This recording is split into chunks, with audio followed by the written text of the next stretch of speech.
ಕಾನೂನು ಸಲಹೆ ಕಾರ್ಯಕ್ರಮಕ್ಕೆ ಎಲ್ಲರಿಗೂ ಸ್ವಾಗತ. ಇತ್ತೀಚೆಗೆ ಈ ನಿವೃತ್ತ ಸರ್ಕಾರಿ ನೌಕರರ ವಾಟ್ಸಪ್ ಗ್ರೂಪ್ಗಳಲ್ಲೆಲ್ಲ ಆಮ್, ಕೆಲವು ಡಾಕ್ಯುಮೆಂಟ್ಸ್ ಸಿಕ್ಕಾಬಟ್ಟೆ ಶೇರ್ ಆಗ್ತಿವೆ. ಹೌದು ಹೌದು, ನಾನು ಗಮನಿಸಿದ್ದೇನೆ. ಅದನ್ನ ನೋಡಿದ್ರೆ ಹ್ಮ್. ಪಿಂಚಣಿಯಲ್ಲಿ ಆಗ್ತಿದ್ದ ಕಡಿತವನ್ನ ಕೋರ್ಟ್ ನಿಲ್ಸಿದೆ ಅಂತ ಬರೆದಿದೆ. ಅದನ್ನ ನೋಡಿದ್ರೆ ಯಾರಿಗಾದ್ರೂ ಒಂದು ಕ್ಷಣ ಖುಷಿಯಾಗತ್ತೆ, ನಿಟ್ಟುಸಿರು ಬಿಡ್ತಾರೆ. ಖಂಡಿತ. ಹ್ಮ್. ಆದ್ರೆ ಹ್ಮ್. ಈ ಪೇಪರ್ಗಳ ಹಿಂದೆ ಇರೋ ಅಸಲಿ ಕತೆ ಏನು? ಹ್ಮ್. ಇದು ನಿಜವಾಗ್ಲೂ ಎಲ್ಲರಿಗೂ ಸಿಕ್ಕ ಒಂದು ವರಾನ ಆ, ಅಥವಾ ಏನಾದ್ರೂ ಅಪಾಯ ಇದೆಯಾ ಇದರಲ್ಲಿ? ಖಂಡಿತ. ಇದೇ ಇವತ್ತಿನ ನಮ್ಮ ಆಳವಾದ ಚರ್ಚೆಯ ವಿಷಯ. ಯಾಕಂದ್ರೆ ಇದ್ರಲ್ಲಿ ಒಂದು ಸಣ್ಣ ತಪ್ಪು ತಿಳುವಳಿಕೆ ಕೂಡ.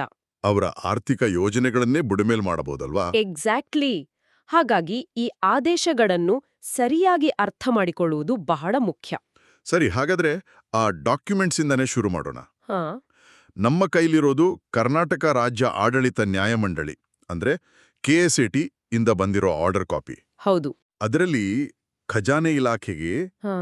ಕೆಲವರ ಪಿಂಚಣಿ ಕಡಿತ ನಿಲ್ಲಿಸಿ ಅಂತ ಡಿರೆಕ್ಷನ್ ಕೊಟ್ಟಿದ್ದಾರೆ. ಇದನ್ನ ನೋಡಿದ್ರೆ ಯಾರಿಗಾದ್ರೂ ಅನ್ಸುತ್ತೆ ಇದು ಎಲ್ಲರಿಗೂ ಅಪ್ಲೈ ಆಗುತ್ತೆ ಅಂತ.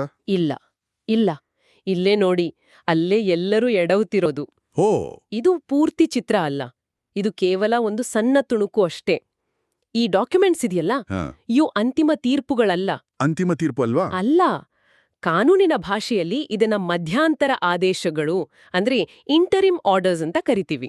ಇಂಟರಿಮ್ ಆರ್ಡರ್ ಅಂದ್ರೆ ತಾತ್ಕಾಲಿಕ ಅಷ್ಟೇನಾ? ಸಿನಿಮಾ ಮಧ್ಯದ ಇಂಟರ್ವಲ್ ತರನಾ?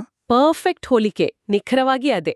ಅಂದ್ರೆ ಯಾರು ವಕೀಲರ ಮೂಲಕ ಕೋರ್ಟಿಗೆ ಹೋಗಿ ಅರ್ಜಿ ಹಾಕಿದಾರೋ ಅವರ ಕೇಸ್ ವಿಚಾರಣೆ ಮುಗಿಯೋವರೆಗೂ ಮಾತ್ರ ಅವರ ಪಿಂಚಣಿ ಕಟ್ ಮಾಡಬೇಡಿ ಅಂತ. ಓಹೋ, ಇದೊಂದು ತಾತ್ಕಾಲಿಕ ರಾಹತಷ್ಟೇ. ಅಷ್ಟೇ, ಇದೇನು ಶಾಶ್ವತ ಗೆಲುವಲ್ಲ. ಹಾಗಾದ್ರೆ ಆ ಪತ್ರದಲ್ಲಿ ಹೆಸರನ್ನ ನೋಡಿ, ಶ್ರೀ ಫಕೀರಪ್ಪ ಮತ್ತು ಇತರ 8 ಮಂದಿ ಅಂತ. ಹೌದು, ಉಲ್ಲೇಖ ಇದೆ. ಕೇವಲ ಆ 9 ಜನಕ್ಕೆ ಮಾತ್ರನಾ ಇದು? ಉಳಿದ ಲಕ್ಷಾಂತರ ನಿವೃತ್ತರ ಕತೆ ಏನು? ಅವರಿಗೆ ಮಾತ್ರ, ಯಾರು ನ್ಯಾಯಾಲಯದ ಬಾಗಿಲು ತಟ್ಟುತ್ತಾರೋ ಅವರಿಗೆ ಮಾತ್ರ ಆದೇಶ ಸಿಗುತ್ತೆ.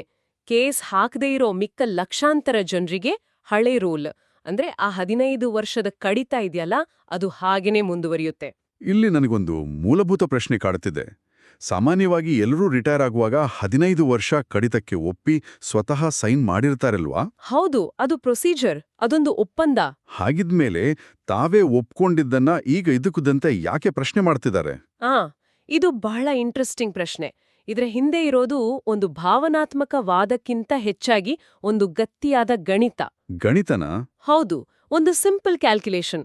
ನೋಡಿ, ಸರ್ಕಾರ ಕೊಟ್ಟಿರೋ ಆ ಮುಂಗಡ ಹಣ ಅಂದ್ರೆ ಲಂಸಮ್ ಮತ್ತೆ ಅದರ ಮೇಲಿನ ಬಡ್ಡಿ ಈಗಿನ ಇಂಟ್ರೆಸ್ಟ್ ರೇಟ್ ಪ್ರಕಾರ ಸುಮಾರು ಒಂದು 10 ಹೆಚ್ಚೆಂದ್ರೆ 11 ವರ್ಷದಲ್ಲೇ ಪೂರ್ತಿಯಾಗಿ ವಾಪಸ್ಸಾಗಿರುತ್ತೆ. ಓ, 1 ನಿಮಿಷ.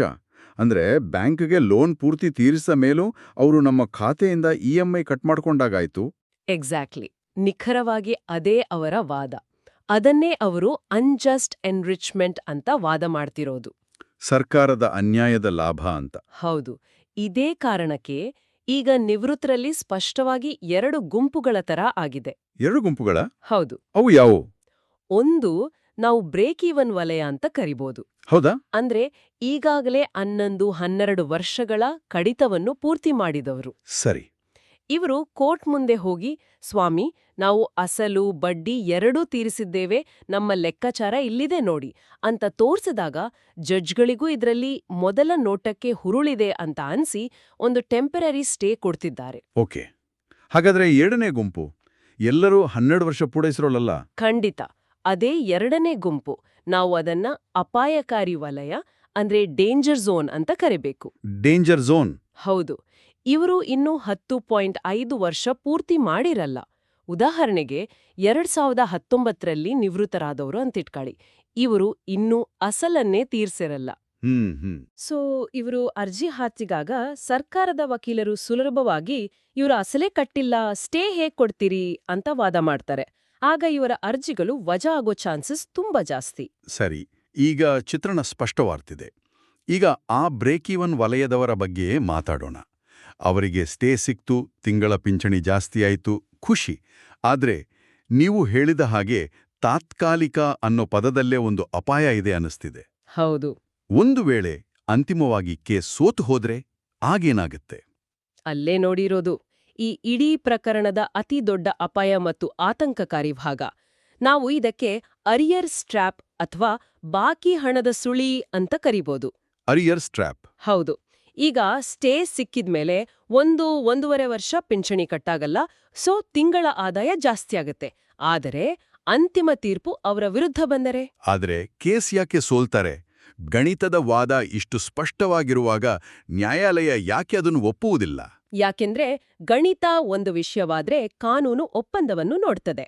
ಓ, ನೀವು ಸ್ವಇಚ್ಛೆಯಿಂದ ಯಾರ ಒತ್ತಡವೂ ಇಲ್ಲದೆ 15 ವರ್ಷಗಳ ನಿಯಮಕ್ಕೆ ಒಪ್ಪಿ ಸೈನ್ ಮಾಡಿದ್ದೀರಿ, ಆಮೇಲೆ ಅದರ ಷರತ್ತುಗಳನ್ನ ಪ್ರಶ್ನಿಸೋ ಹಾಗಿಲ್ಲ ಅನ್ನೋದು ನ್ಯಾಯಾಲಯಗಳ ಸ್ಪಷ್ಟ ನಿಲುವು. ಇದಕ್ಕೆ ಉದಾಹರಣೆಗಳಿದೆಯಾ? ಖಂಡಿತ.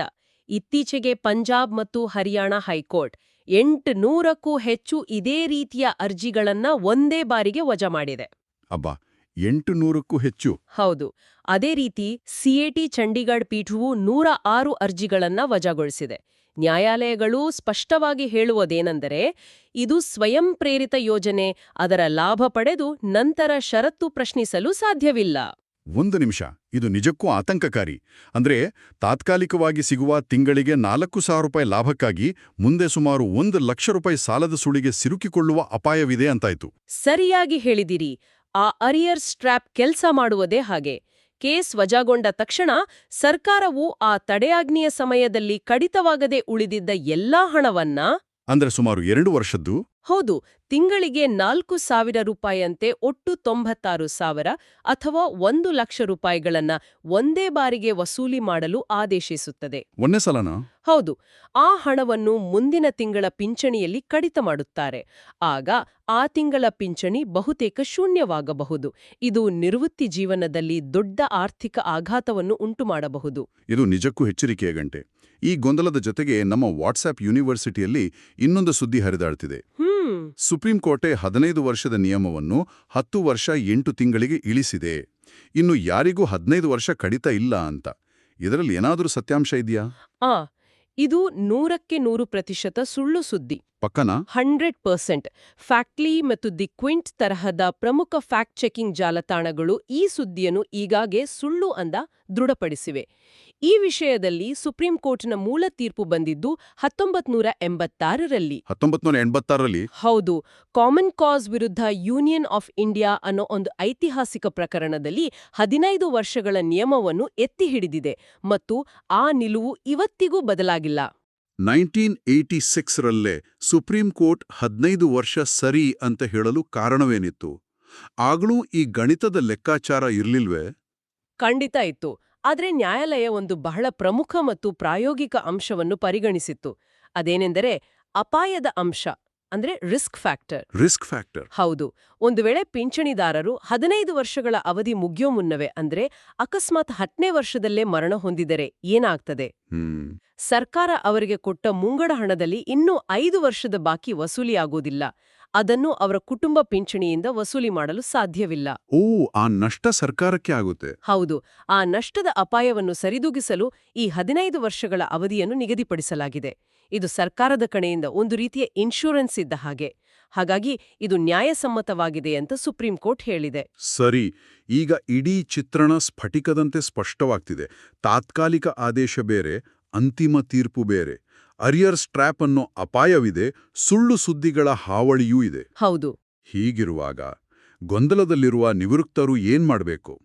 ಈ ಕಾಗದ ಪತ್ರಗಳನ್ನು ನೋಡಿ ನೇರವಾಗಿ ವಕೀಲರ ಹತ್ತಿರ ಓಡುವುದೇ ಸರಿಯಾದ ದಾರಿಯಾ?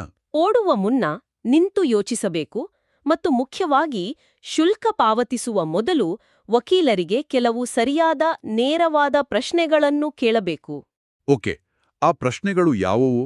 ಪ್ರತಿಯೊಬ್ಬ ನಿವೃತ್ತರು ಕೇಳಲೇಬೇಕಾದ ಪ್ರಶ್ನೆಗಳು. 4 ಪ್ರಮುಖ ಪ್ರಶ್ನೆಗಳಿವೆ. ಮೊದಲನೆಯದು, ವಕೀಲರೇ, ನನಗೆ ತಾತ್ಕಾಲಿಕ ಸ್ಟೇ ತಂದುಕೊಡುವ ಬಗ್ಗೆ ಭರವಸೆ ಬೇಡ, ಆಮೇಲೆ ನೋಡೋಣ ಎಂಬ ಉತ್ತರವೂ ಬೇಡ.